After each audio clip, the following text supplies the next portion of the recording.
Stay tuned now for Take Charge of Your Health. It is 1 minute past 4 p.m. Hi, this is Take Charge of Your Health with Corrine Fernari, clinical nutritionist, physician assistant, and Carol Peterson, pharmacist. Listen, learn, and I hope you enjoy the show. Bye.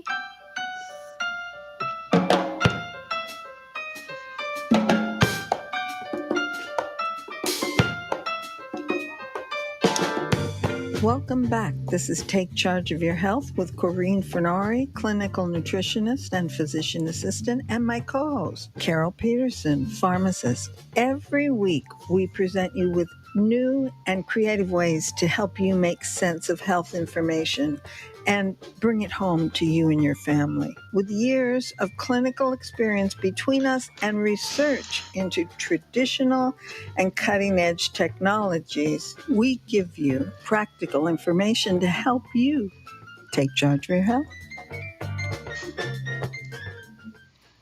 Welcome back. Welcome back. I'm here with my co host, Carol Peterson. and we're here. Guess what we're going to do today?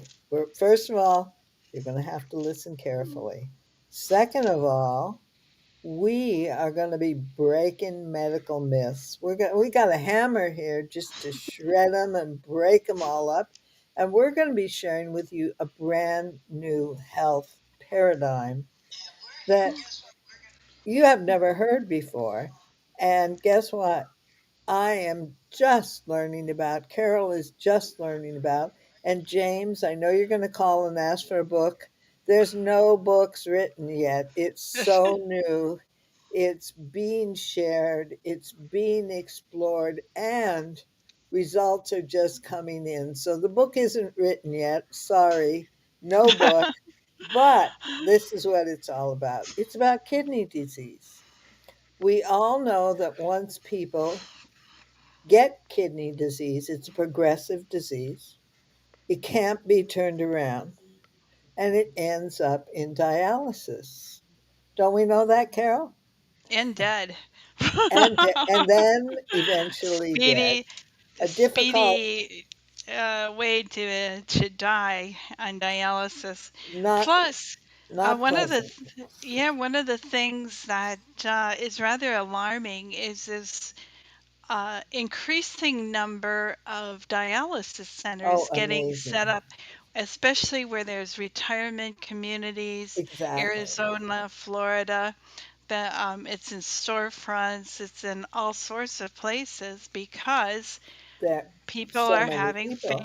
failing kidneys. Well, what's causing that? We all know hypertension, diabetes. They say mitochondrial dysfunction. Most people don't understand that. Arterial calcification, so it's reduced circulation into the kidneys. Oxidative stress, that's inflammation, autoimmune disease, lupus. And those are the causes. We all know that. We all understand that. We all know that. But what if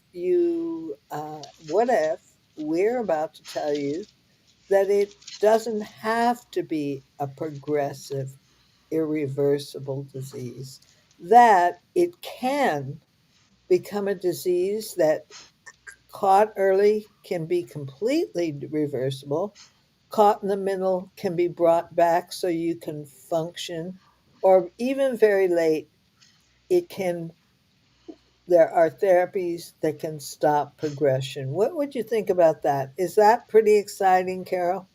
That is very exciting. And I think I mentioned this before. I always think unless you're dead, there's always room for improvement. Let's talk about what the kidneys do for us. The kidneys filter our blood, and 180 liters of blood goes through our kidneys, or it's 47.5 gallons of blood goes through our kidneys every Every single single day. day. Whoa. And it is it's keeping electrolytes, it's keeping fluid, it's filtering all that blood, and in the end, we produce about 1.5 liters of urine after from that 180 liters of blood. That's what we end up excreting. Isn't that quite remarkable? I It's just also reducing our toxic load. And that's a very important piece of it, in that it reduces our toxic load. And there's another, how can it do all that work? It can do all that work because the brain, the heart, and the kidneys have the highest number of mitochondria in the body. And what are mitochondrial? They're little tiny cells inside our cells that do all the work, that create the energy, that convert the molecules to oxygen so we can survive. The quality and the functioning of our mitochondria direct the quality of our life. And when the mitochondria aren't functioning adequately or correctly or in with enough abundance, the whole body feels, well, you don't feel well, you don't have a problem, you don't have an illness, everything checks out all right, but you walk around and live at half mast. You live half a life without the potential, without the thinking potential, without the energy potential, without the ability to detox potential that you need to live in vibrance. Carol? okay. So I wanted to bring up how we test for kidney dysfunction. And when you go to the doctor, let's say you go and have your annual physical, you're often given a blood panel with some metabolic markers. And the kidneys are things that we measure during this. And I'd like to just mention this. EGR is estimated glomerular filtration rate. So we look at that. This is a calculation based on creatinine, which I'll mention in a minute, but this is an indicator how well the kidneys are filtering, what's the rate that they're going at. And so when you see that number going down rather than being up, this is an indicator that your kidneys are already operating kind of sluggishly. Now, creatinine is something we measure as well. And high creatinine means the kidneys, with their filtration, are unable to get rid of that creatinine and it accumulates in the blood. Now, I want to point out another thing because we've talked about methylation and the precursor to creatinine on our tests is creatine. And I often recommend creatine to my clients because they have Yes, methylation issues. And creatine uses up your methyl groups to make creatine when you're low. And then if you supplement, you have more methyl groups left over for detoxification. All is well and good. However, if you are taking creatine, and you have this blood test, and creatinine is now going up, and it looks suspiciously like your kidneys are failing. This is a false positive. Uh, exactly. to one of the things you can do is get retested. Stop your creatine for about 5 days a week before you retest and see if your creatinine level isn't just right back to normal. I mention this because a lot of people, because they have learned about the helpfulness of creatine for their muscle Start mass and for their taking it, brain. Yeah, a lot of people are just taking it and may not and then know make a that. lot of get a blood test, and their Yeah. doctor says, "You've got to Whoa. stop. You've got to stop. Look at what's happening to your kidneys." And Yeah. that's not an accurate statement. You know, Dr. Ali, our very own Dr. Ali, he was so wonderful and so brilliant. He is so wonderful and so brilliant. But Dr. Ali always would say that nobody ever talked about the kidneys. They never discussed it as its importance. They never discussed it as a problem till it was so severe at that point, and this was at a time we all believed that it was irreversible, that it had gotten to a point of irreversible. He felt that even high normal, 1.2, which is normal, high normal, or higher normal, he felt when you got to 1, it was too high and it was too much stress on the kidney. And so it should be addressed. Now, nobody else, the only time you hear about your kidneys, even when you're doing a blood test, the only time you hear about the kidneys is when there is a big problem and it's already progressed. First time you hear about it is when your creatinine is 1.820, and your doctor says, "Oh, it looks like you're having some stress." Well, guess what? If you look at all your old blood tests, you've been having stress for a long time. It's not something that's I know. acute. Yeah, Yeah, well, it it's can chronic. be if It you can have be, a but this is flu or chronic. something, but then it'll go back. But Hmm. this is chronic and building, and this is a reading that you should be looking at. So, Okay, got a couple more.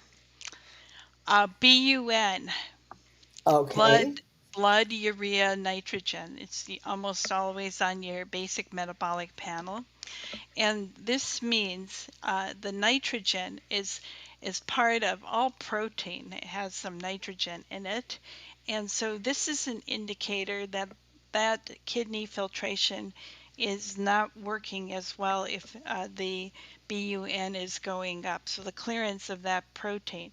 Another place where you can see a protein clearance problem is if you have a urine sample, and albumin, which is a protein, is high in the urine. And then finally, I'd like to mention one more, and it's cystatin C. Now, that one usually isn't done routinely, but is very considered seldom. very seldom, and probably would be done as a second look. If you were having any of these other three off, you'd probably look at My cystatin C. urologist. Yes, so cystatin C is made by every cell in your body except for those cells with no nucleus. I go, what kind of cell is that, right? I didn't know. The Red blood cells, cell. whoa, A plus plus. Old ones though, mature red blood cells don't have a nucleus, but every other cell makes this cystatin C, and this is also an indicator of a clearance problem when this goes up considerably, that the kidneys are not clearing this particular molecule very well. However, you do have to go further because there are situations where the cystatin C can go up, but it doesn't necessarily mean it's a kidney problem. And you sort of alluded it, Corinne, about inflammation, if there's inflammation, and Exactly. you would correlate that with a white blood cell count. If that's higher, there's some infection and inflammation. If if you're hypothyroid, your cystatin C might be lower than it ought to be, which gives you a false negative, something to look into. In diabetes, cystatin C goes up. And when you use corticosteroids like prednisone or triamcinolone, you could have an abnormally high cystatin C, and if you have high body fat, you could be higher than normal in cystatin C. So I just want to point out that there's several markers of chronic kidney issues that you can't just say on and off. You need to look at a plethora of what's going on with the person at that particular time in the markers. And this is really true. Have you ever had some tests done, Corinne? I certainly experienced that. You have some tests run, and the doctor calls you up and said, everything looks okay. Oh, Uh, and then I must need an antidepressant. then you must. Well, it's not all that black and white, and I guess it's time, I guess it's money, that we've been very sloppy with this. I point out what I just said because you can't really evaluate any test results unless you know the background, unless you know the person. I spend a lot of time going through test results with people, and without the context, you really don't know the best clinical answers. I just would see somebody with high white blood cell count. Is this person chronically fighting some infection, or did they have a tooth pulled out a month ago, and Exactly. and your white blood cells went up to help you get rid of any infection involved in there. So that's just a moment in time rather than a chronic situation that you really have to be concerned about. You So brought many. up, go, go Go on. ahead. Well, you brought up something very important that people speak with you, and you need a whole picture. The other day I was at home, and a friend of a friend texted me and said that they were totally bloated, completely bloated, and what should they do? Oh, hello? um, when did this start? Is it, when did all this start? Have you ever had this before? What are you eating? What,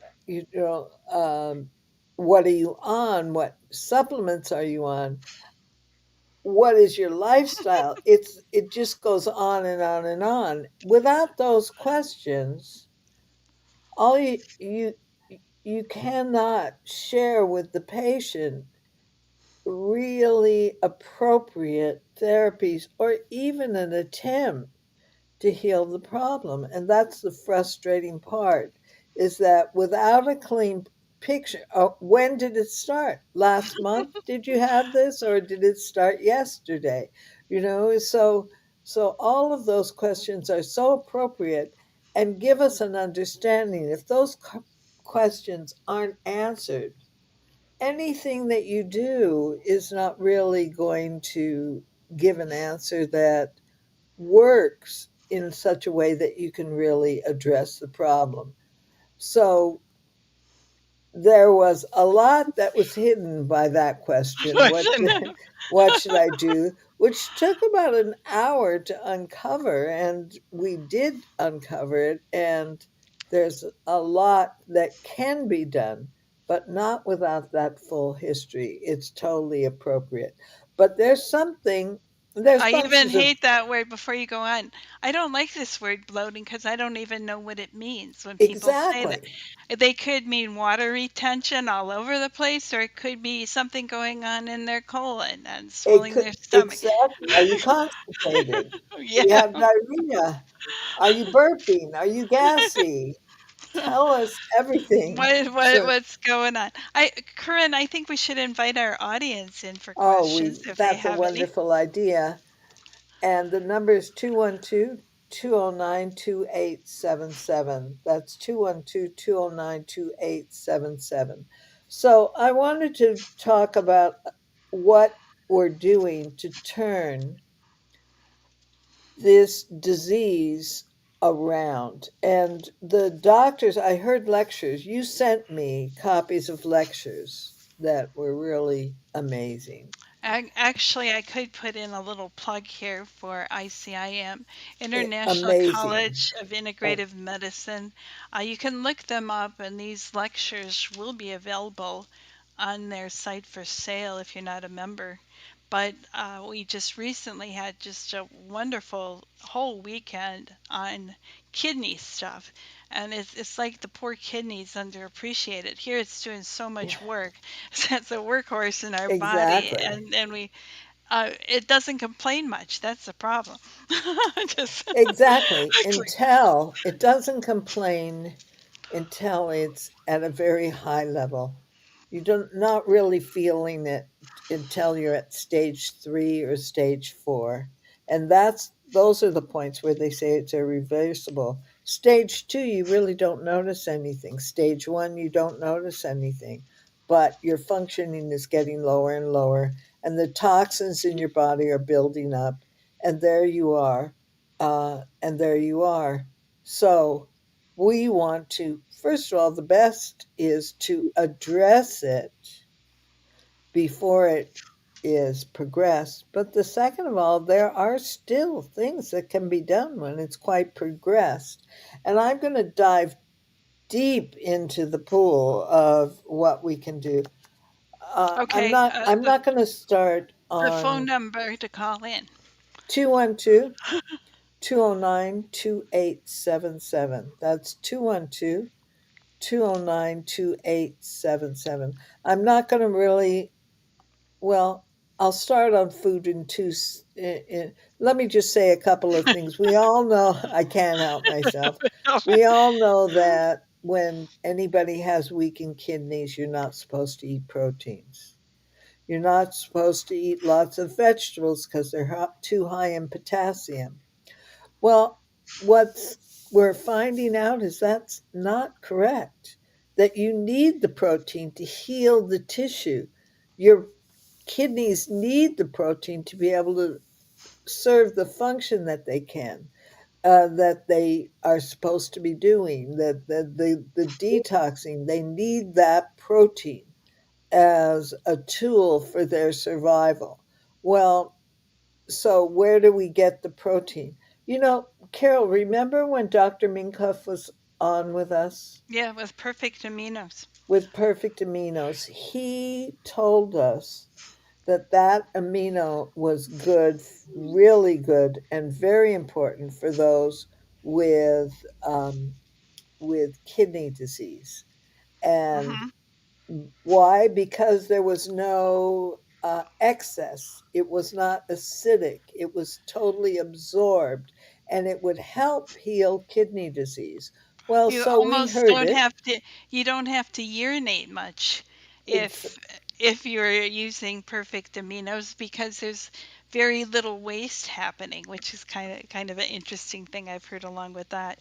yeah, 97% absorbed. Whereas when you're taking a soy drink, it's 18% absorbed, and the rest is waste. And it goes as a load on the kidneys that the body has to release. And right down to spirulina, that high protein wonderful thing. Well, it is Just it is, it's got 9% protein. It's not Mhm. high protein relative to volume. Corinne, we So have a question just about this. You're sort of on the edge of it. What foods improve kidney function or kidney health? So you're saying spirulina would be an aid because of the protein. because of the protein, but you'd need the fluid to release. But then there's something else. See, the excess of amino acid is acidic, Hmm. nitrogenous waste. I maybe pronounced it wrong. That's Nitrogenous. perfect. Yeah, Oh, nitrogen. thank you. Perfect. Thank you very much. So, what can we do to balance that acidity that's hard on the kidneys? I'm going to pass it to you, Carol. Okay, You well, know, it's your favorite. it's my favorite sodium bicarbonate. Uh, Exactly. Can be so very beneficial. our kidneys, while they're pumping all that blood, use like half a pound of sodium bicarbonate every day.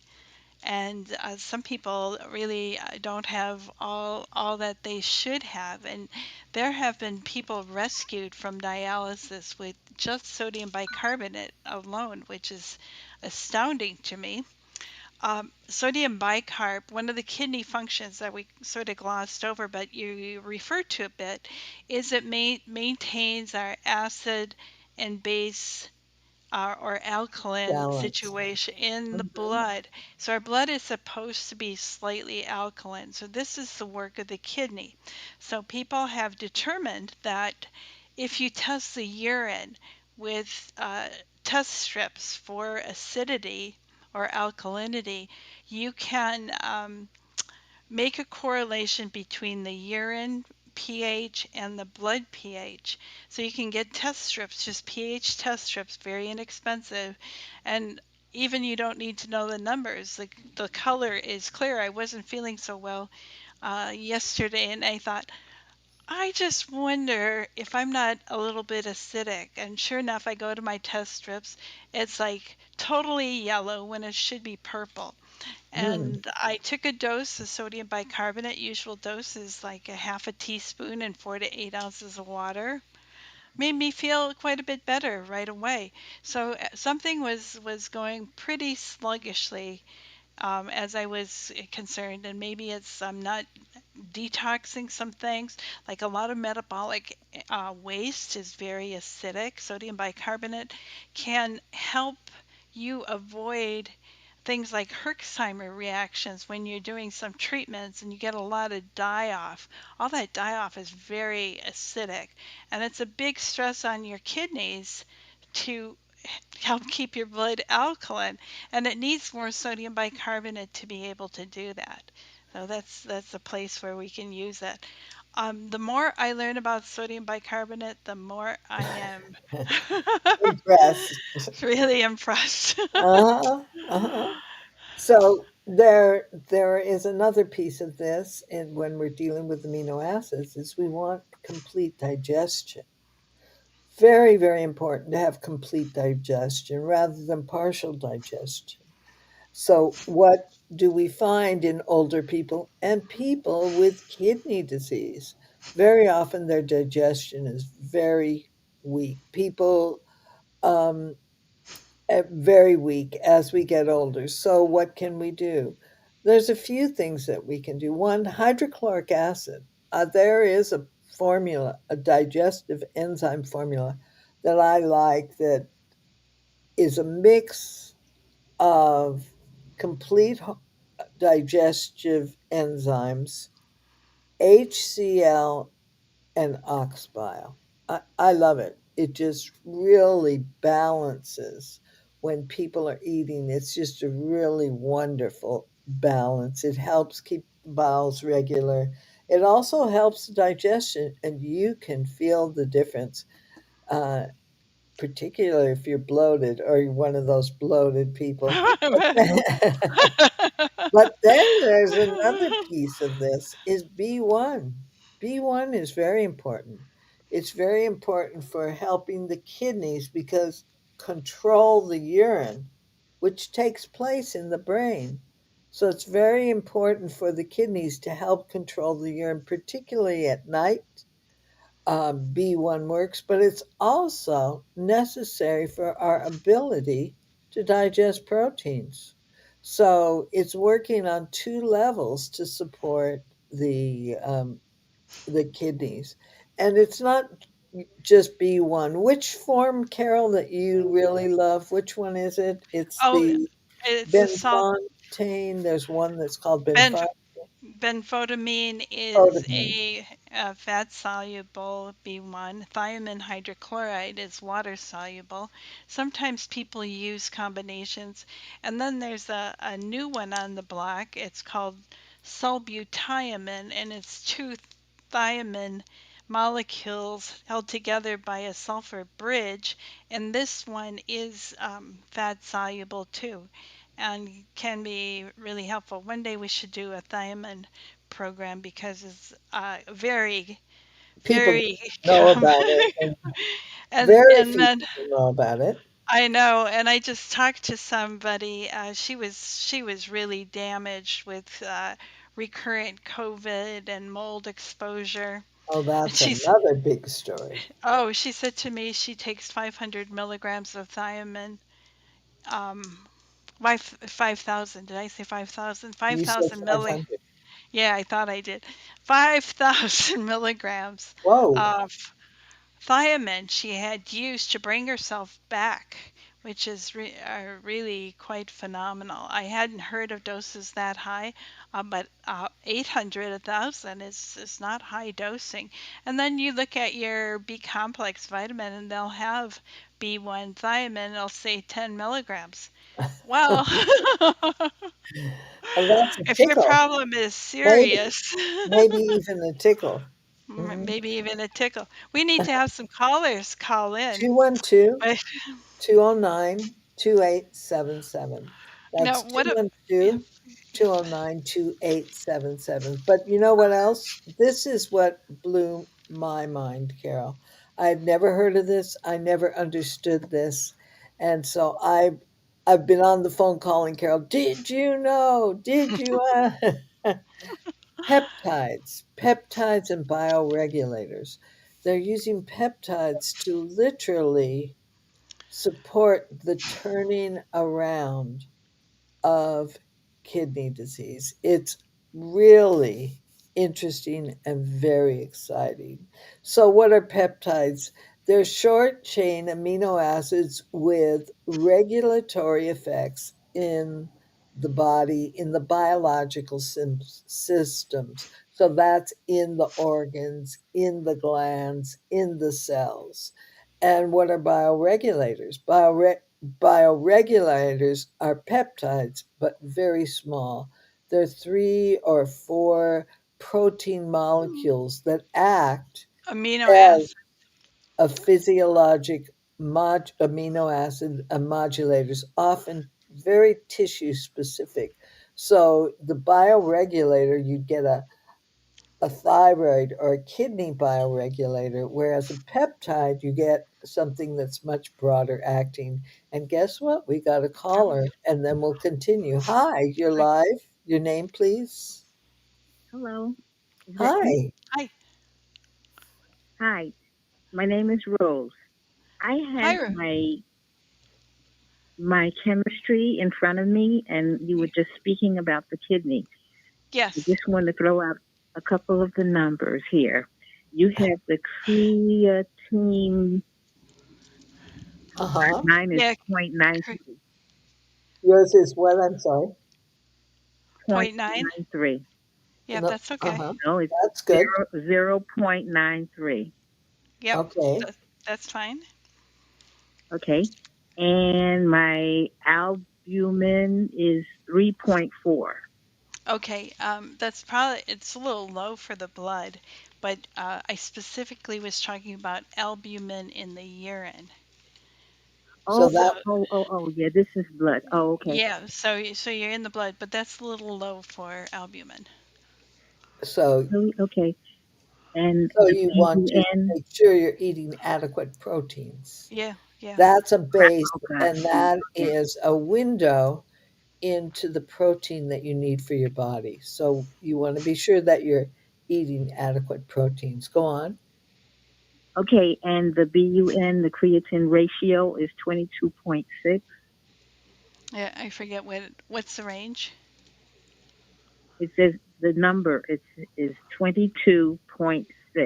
Yeah, And but the there is the lab at will the give you end, a the range. lab has a range. Oh, the range itself, I think, is 5.3 to 550.0. So 22.6 and it's And 5. 50, yeah. That Well, is No, fine. Yeah. the, so the she's in the thing middle about of the range, right? ma- You're in the middle of the range. Did you say 50 point something was the high end? no, she said 5. Yes, it says 50.0 Oh, 50. is the high. Yeah. Yeah, you're right in the Okay. middle. You're fine. You're fine. Um, BUN is very variable. It can change by the meal that you had the night before. If you had a big Hmm. steak, you could end up with a very high BUN the next Yeah. day if you took a What? blood test. Yeah. What's your BUN and the range, please, too? Oh no, I wouldn't. That steak wouldn't happen for me. Okay, I'm just telling you. No, Yeah, I you're right in the understand. middle range. You're in the middle range. So I have no concern. Just out of curiosity, because I haven't mentioned this yet, but we did this in another program with talking about sodium bicarbonate. Do you have your carbon dioxide number? Mm-hmm. So And carbon dioxide did come up in the kidney program too, but it's something I look at all the time because it's also an indicator of oh yeah, carbon dioxide, yes, it's yes. low, 20. The thing, Okay. Okay. Now, the thing now, about carbon dioxide, I'll just say it, is that often it's not accurate. It's not an accurate reading because it needs to be taken immediately. When they take the blood in their hospital, they if they're taking a CO carbon dioxide, they literally run it over to the lab to be tested. So okay. So that, when Okay. you yeah. take it in the morning and it sits in the office, it's picked up that night, it's done the next day, very often you're not getting a very accurate reading. Go on, Carol. Well, I hadn't heard that. They were talking about this at the kidney conference because it is a measurement of alkaline and acidity. So when you're, there's a couple things involved here. When your carbon dioxide is low in your bloodstream, your oxygen cannot leave the hemoglobin molecule. So you actually get kind of a hunger, tissue hunger for oxygen, and it's all related to carbon dioxide. So this is where sodium bicarbonate can be a real help. I usually, if somebody was under 24, so I would say you need to take some efforts to bring that up. And at the kidney conference, they actually said if it was under 28, it was a problem.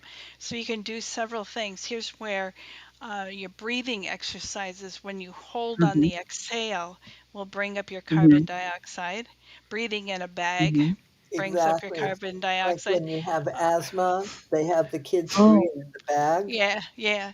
And And then, yep. And then carbonated water is good. And then here is sodium bicarbonate is really, really good to that's bring that up. baking soda. Right, baking soda. So okay.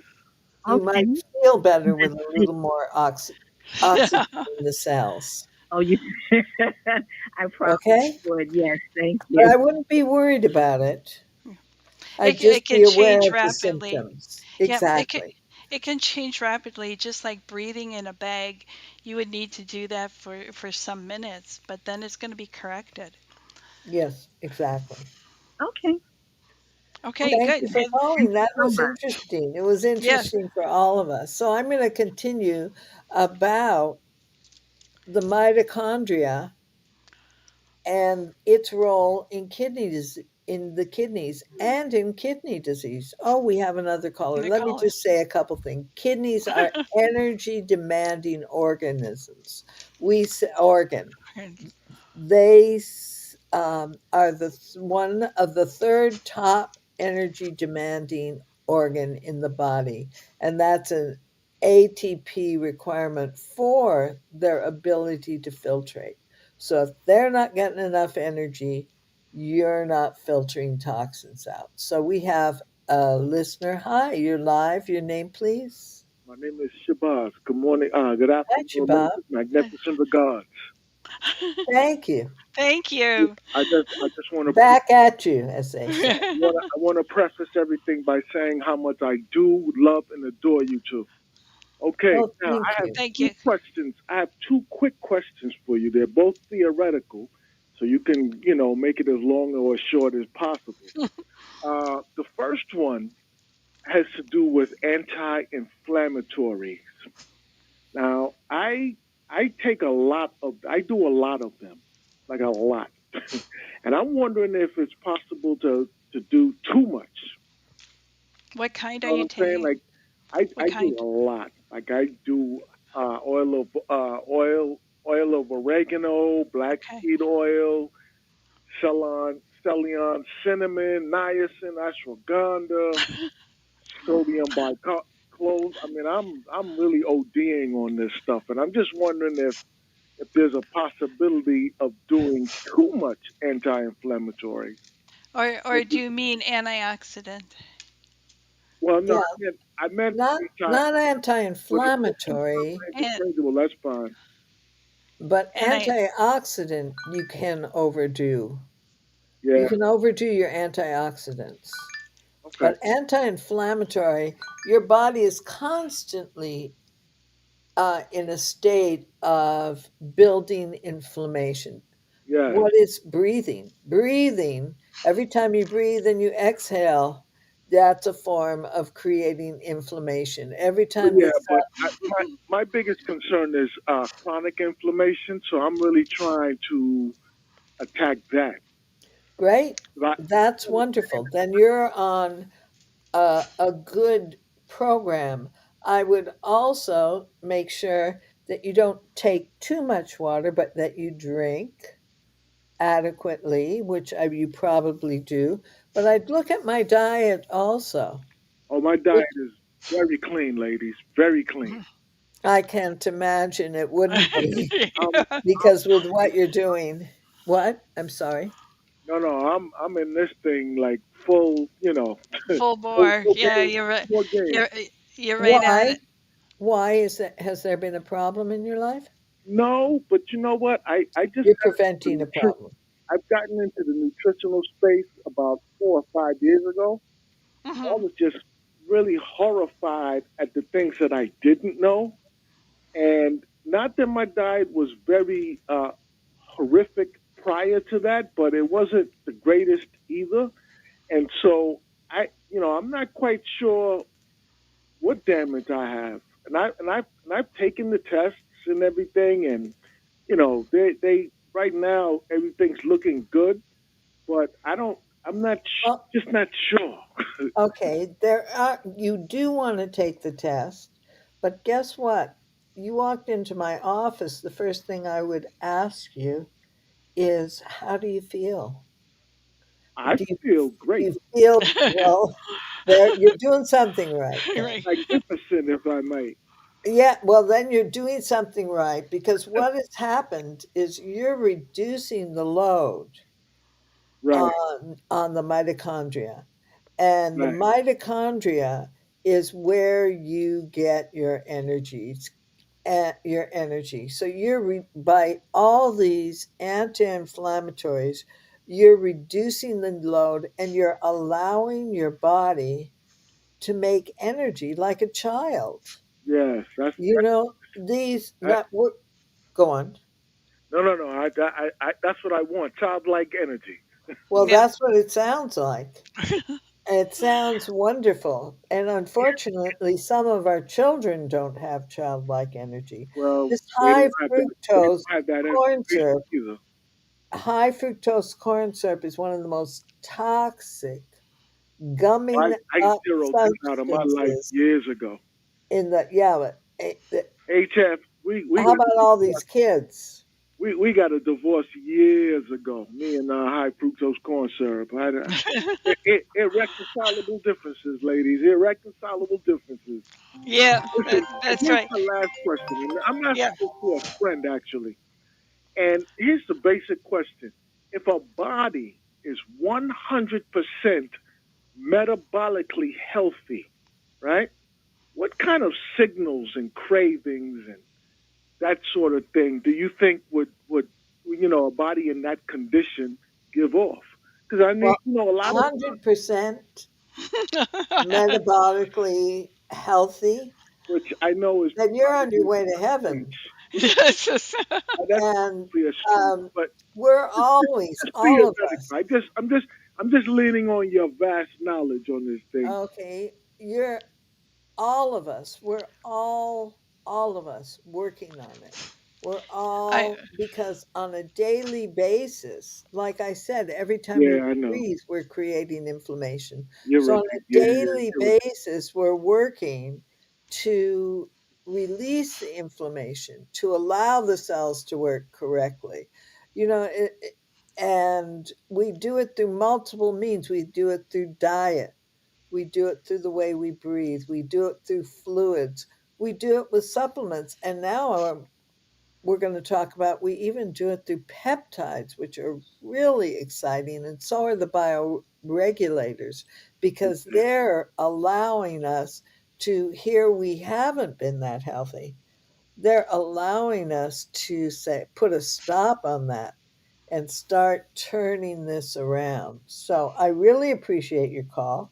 Thank you very much for those magnificent Listen to what we've got to say because you might be very interested in this, and it's quite important. So let's talk about peptides. We discussed what they are. Um, they're proteins. They're No, they're smaller. I'm amino sorry, a- I their switched it. peptides are, yeah, amino acids are the building blocks of protein, but Under and they can get to 50. be enormous, yeah, but when you have short chains of amino acids, these are the peptides. These are the peptides, and very short are the bioregulators. Are Yep. you guys going to be getting into that in the future soon? Just I'm I mean, sorry. there's so much to talk about, right? Yeah. yeah, So yeah. we're going to Well, talk right now, and then oh, the number to call 212-209-2877, 212-209-2877. Also, we are streaming live on Take Charge of Your Health Radio. So you on can YouTube. on YouTube. So you can see us, and you can also type in questions there, and we will be answering them the best we can. So there are peptides that work very specifically on helping the mitochondria function better. And the ability, if the mitochondria are working correctly, the end result is that it starts a process of bringing down inflammation.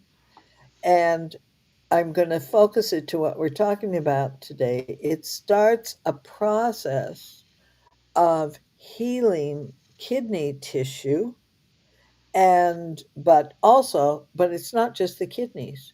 It's also the heart, it's also the brain, it's also all the tissues. And this one, the one that's more directed toward the heart, the brain, and the kidneys, is called MOTS, MOTS-C, and they're designed to repair mitochondria and reduce oxidative stress. It's pretty wonderful. The kidneys are among the highest energy demanding organs in the body, as we said, and they're mitochondrial dense. If the mitochondria are not functioning in a way that allows them to function adequately, the end result is there's a backup, just like everything, if you're going along the stream. So MOTS-C can be a real powerful target to work with to increase the mitochondrial function, reduce the inflammation. Now, the interesting part about MOTS-C, MOTS-C, is yes, it's wonderful for the kidneys, but guess what else it's wonderful for? All autoimmune diseases. Why? Because whenever you have an autoimmune disease, you're not functioning adequately at the mitochondrial level. Carol? Okay. I wanted to get into a couple other things. I think it was Steve McConnell was talking about Oh, his formula. I don't want to leave this out. Niacin is very important for kidney function. and that's And the niacin with the flush. that's right. You don't want And the niacinamide that has no flush. You want the flush because it's the flush where the magic happens. The flush is the vasodilator. Go on, Carol. and this is combined with sodium bicarbonate. And then he adds another thing, calcium carbonate. And one of the other things that happens that you can see in a blood test when the kidney's not functioning as well is phosphorus will rise. And phosphorus, as far as your food sources, phosphorus is Protein. everywhere. It's usually not something that we get a deficiency in very easily. So as that climbs on a blood test, this is a problem. Your kidneys have not been able to filter this out. So sometimes kidney patients will be placed on a diet that is low in phosphorus. Low protein. low phosphorus, low potassium, Yeah, so they and can then eat air, low sodium, no sodium. yep, a lot of problems there. And then calcium carbonate could be used to lower that phosphorus. But how does it work? It's just like it's a chelator for phosphorus, but it works in the gut. It binds it in the gut.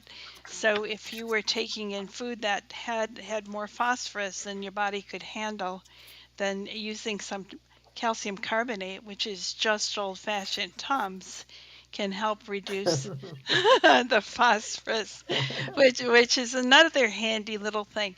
I really think I used to be a group called uh, Doctors for the Simple in Medicine, and they don't exist anymore as Oh, far as that's I too know. bad. I would But love to join I them. I would love that too because I think many of the things that we should and could do for our health are not necessarily all that complicated. Like the sodium bicarb and the calcium carbonate, easy to access. Even the niacin's easy Cheap, to access, cheap. cheap. Oh, Niacin is cheap.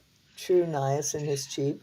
But they're showing where quercetin has a very important effect on the kidneys and how it helps the kidneys reduce fibrosis, as well as the MOTS-c, which reduces fibrosis in the kidney. So if you're taking the MOTS-c as a peptide and you put quercetin together with it, you might have a very good beginning of a protocol.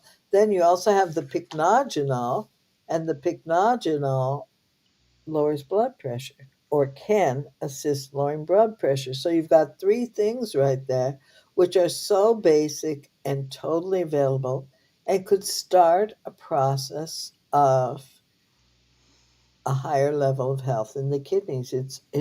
It's really quite wonderful. Carol? well, I think we're getting close to Oh our my goodness.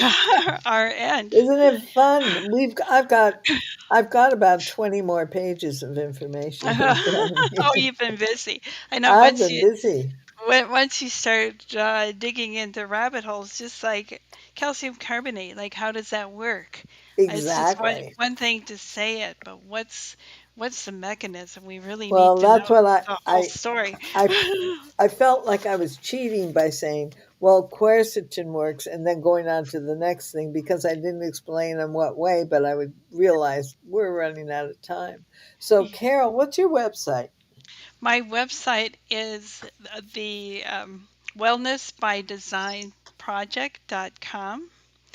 And I have a YouTube page with that. We have a Facebook page where is Take Charge of Your Health with Corrine and Carol. You can PM us there if you have anything you would like us to bring up on our programs. And we listen. Yeah, we do. And We and do. and as Corinne stated before, we are on YouTube Live right now. And you can send in questions when this happens, and you can see us as well as hear us. And Corinne, your website? Take Charge of Your Health Radio on YouTube. So you type that in and you'll come right into our live show. But it's also archived there. So if you miss it, you can go back and see it. Take Oh, Charge of Your Health Radio. And my website is Corrine, CORINNE Health, yep. com, CorrineHealth.com. And I just put out a new newsletter this week on peptides. You go on, you can get it, you can download it. Carol weekly puts out newsletters. I bi-weekly put out newsletters. There is so much Oh, information.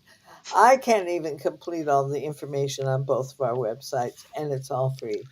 So go on in, sign up. It'll be sent directly to you, and we'll be back next week. Thank you so much for calling. And we didn't hear from you this week, James. bye. Bye bye.